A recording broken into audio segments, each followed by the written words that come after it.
Salam jumpa pemirsa. Pada kesempatan ini masih dalam rangka PSBB.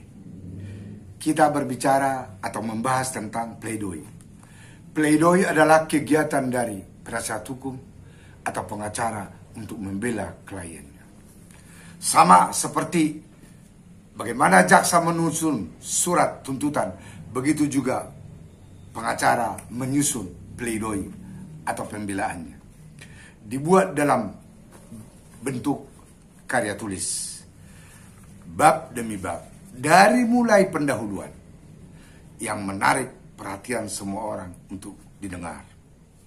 Lalu setelah pendahuluan akan dibahas mengenai fakta-fakta di persidangan. Yang kesemua penjelasan ini adalah untuk menganulir apa yang telah dibuktikan oleh jaksa penuntut umum tentang keadaan si terdakwa. Kalau jaksa penuntut umum mengatakan sudah secara sah dan meyakinkan terdakwa bersalah melakukan perbuatan melawan hukum yang diatur di dalam pasal tertentu sesuai dengan surat tuntutan, maka dalam kesempatan ini penasihat hukum akan berusaha melepaskan. Misalnya, fakta-fakta di persidangan.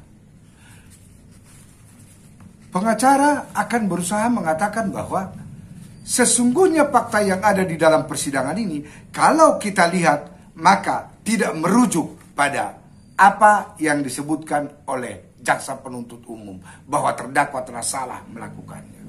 Karena dalam keterangan saksi, ada yang mengatakan sesuatu yang tidak mendukung saksi lain. Misalnya seperti itu. Jadi berusaha membuat keterangan saksi satu dengan keterangan saksi lain, kalau ada perbedaan, diangkat perbedaan itu. Sehingga apa yang dikatakan satu saksi bukan saksi. Kenapa? Berusaha pengacara ini membuat apa yang dilakukan jaksa, apa yang dibuktikan oleh jaksa tidak benar. Karena tujuannya apapun alasannya, dia akan mengatakan bahwa terdakwa tidak bersalah. Bahkan sampai pada analisa juridis. Biasanya pengacara akan berkata, unsur ini tidak terpenuhi. Atau keadaan ini terjadi karena situasi seperti ini. Dia akan menciptakan sesuatu yang betul-betul bisa diterima akal sehat, bahwa itu dilakukan dalam keadaan seperti yang dimaksud oleh si pengacara.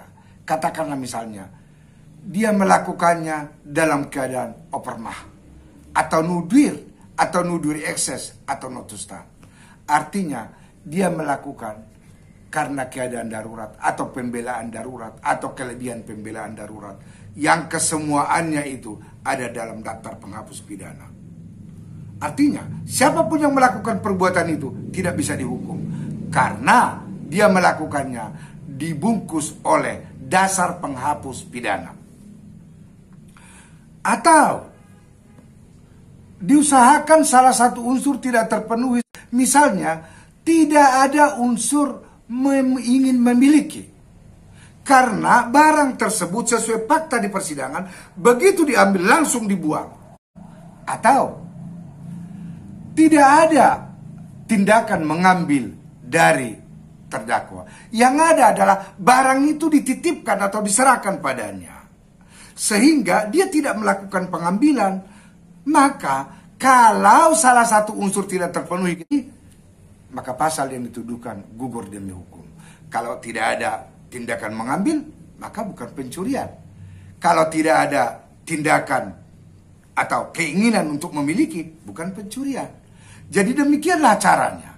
Atau boleh juga, kalau itu tidak bisa dibuktikan, dia akan berusaha membuat bagaimana caranya supaya hukumannya diringankan.